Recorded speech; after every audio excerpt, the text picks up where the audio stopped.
Esperança e alegria marcaram o encerramento das atividades da disciplina Linguagem, Arte e Cultura Popular, ministrada aos alunos da Universidade da Terceira Idade, UNIT.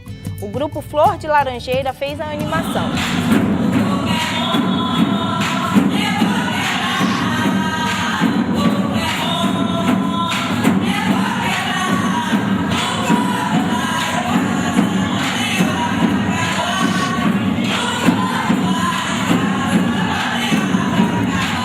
Ministrada pela professora Márcia Torres, a disciplina trabalha a ressignificação das linguagens relacionadas à cultura tanto no Maranhão quanto no Brasil, através da memória dos próprios alunos, suas brincadeiras de infância, danças e musicalidade.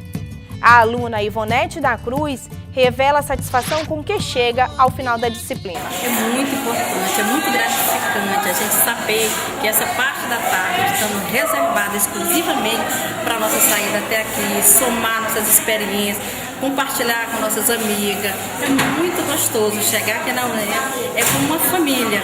Como não? É uma família, é uma família. Responsável pelo projeto, a gerontóloga Alzira Mello afirma que trabalhar com os alunos da terceira idade é gratificante. Essa integração de gerações é muito importante.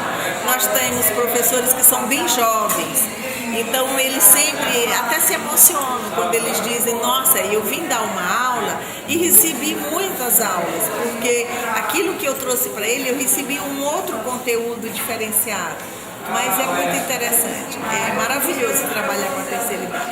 Essa turma com 60 alunos encerra as atividades no mês de dezembro. A UNIT é um projeto de formação continuada criada pelo governo do estado em 1996, que objetiva promover mudanças qualitativas no padrão de vida do idoso a partir de uma metodologia que desenvolve ações educativas.